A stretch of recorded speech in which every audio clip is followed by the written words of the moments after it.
নমস্কার বন্ধুরা, এই মুহূর্তে আমার পাশে যিনি রয়েছেন রবিকান্ত ভারতী, আপনারা প্রত্যেকেই জানেন। আজকে আমাদের সোশ্যাল মিডিয়া বা ইউটিউব মিডিয়াতে যারা নিউজ চ্যানেল চালান তাদের একটি কনভেনশন আমরা ব্যবস্থা করেছিলাম। তো সেখানে প্রধান অতিথি হিসাবে এসেছিলেন। তো সেই ফাঁকে তার কিছু বক্তব্য আপনাদের সামনে নিতে চাইছি।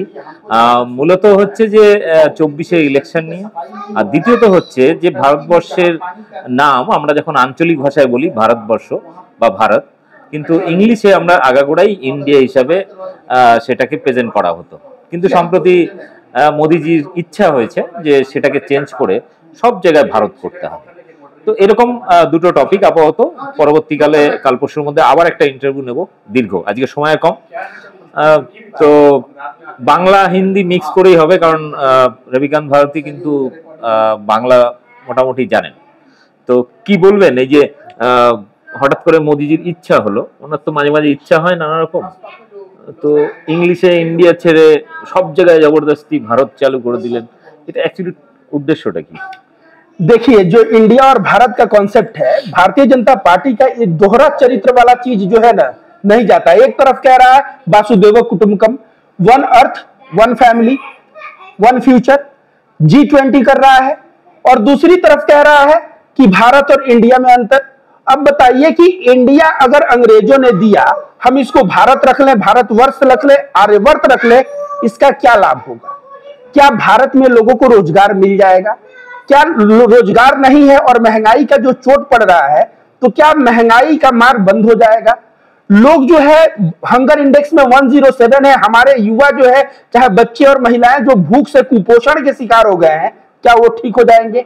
नाम इंडिया रख लेने से कुछ होने वाला नहीं है। देखिए एक चीज, अगर हम कहें कि अंग्रेजी दवाई हम नहीं खाएंगे, अंग्रेज बनाए हैं, हम गोमूत्र का सेवन करेंगे, तो इससे क्या हम तरक्की कर जाएंगे?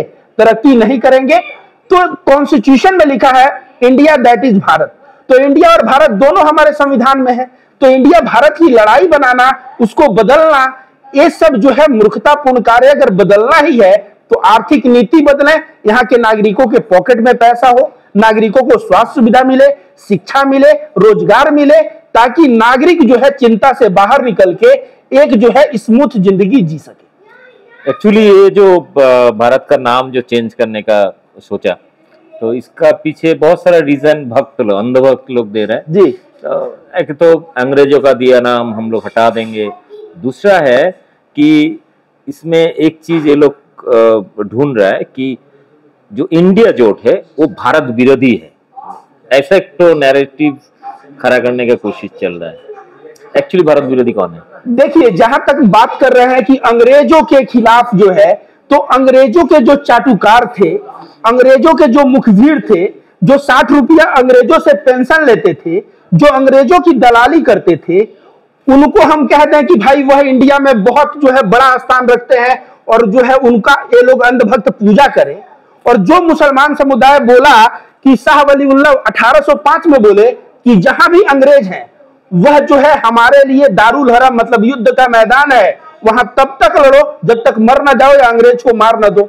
इस तरह का फतवा जारी किए, और किस तरह से नींव का ईंट जैसे होता है ना, वो दिखता नहीं है, ऐसे देखा जाए तो न दिखने वाले और दिखने वाले कितने मुसलमानों ने शहादत दी, अंग्रेजों से लड़के दी। तो मुसलमान दुश्मन हो जाते हैं और अंग्रेजों के दलाल इनके मित्र हो जाते हैं, और अभी कहते हैं अंग्रेजों से मुझे नफरत है। देखिए भाई साहब, ये पूर्ण रूप से भारतीय जनता पार्टी की राजनीति है।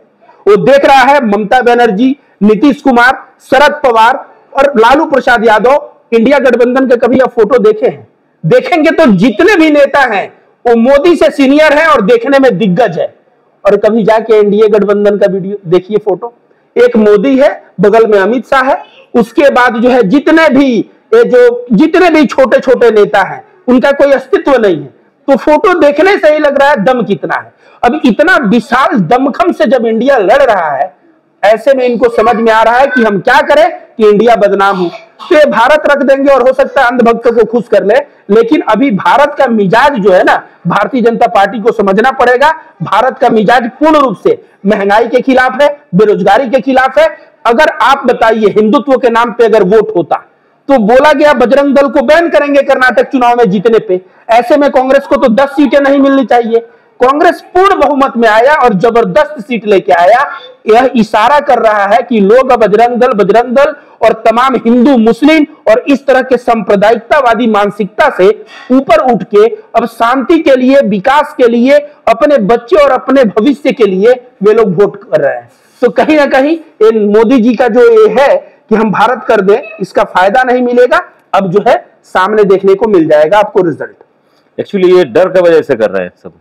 बिल्कुल, बहुत बड़ा डर है। ऐसा समझिए इंडिया गठबंधन अगर एक हो गया और 1:1 लड़ाई हो गई, एक बीजेपी वर्सेस एक इंडिया गठबंधन, तो इंडिया गठबंधन वैसे 60-70% वोट पाएगा। 30-35% वोट लेके बीजेपी कहीं खड़ा नहीं हो पाएगा। अब इन लोगों के पास हथियार क्या है? हथियार है कि इनको आतंकवादी बताओ, मुसलमान समर्थक बताओ, या तो ये जो प्रशांत भूषण है या जो राज्यपाल है, जो क्या सत्यपाल मलिक, ये क्या कह रहे हैं, राम मंदिर पे ब्लास्ट हो जाएगा, आतंकवादी हमला हो जाएगा, वहां पे कुछ हिंदुओं की अगर जान जाती है फिर हिंदू मुस्लिम पोलराइज करके वोट लिया जाएगा। तो इस तरह का हथगंडा या तो अपनाया जाएगा और या तो इनको बदनाम किया जाएगा। दूसरा, इनके पास कोई भी चारा नहीं है भारतीय जनता पार्टी के पास। एक चीज बहुत मैंने उत्सुक हूँ कि 24 में अगर बीजेपी हार जाता है, ये अंधभक्त लोगों का क्या होगा? देखिए, आपको बता देना, जब गीदड़ की मौत आती है तो कहां भागता है? शहर की तरफ। भारतीय जनता पार्टी के नेताओं का, एनडीए नेताओं का इतना ओछा व्यवहार और अंधभक्तों का ओछा व्यवहार, और धीरे धीरे आपको बता दें अंधभक्त इनलाइटन होने लगे। अंधभक्तों की दीदी कंगना रनावत को आप जानते हैं? जो कंगना रनावत हमेशा अंधभक्तों की वकालत करती थी, वह कंगना रनावत अब शाहरुख खान को बॉलीवुड का भगवान बता रही है।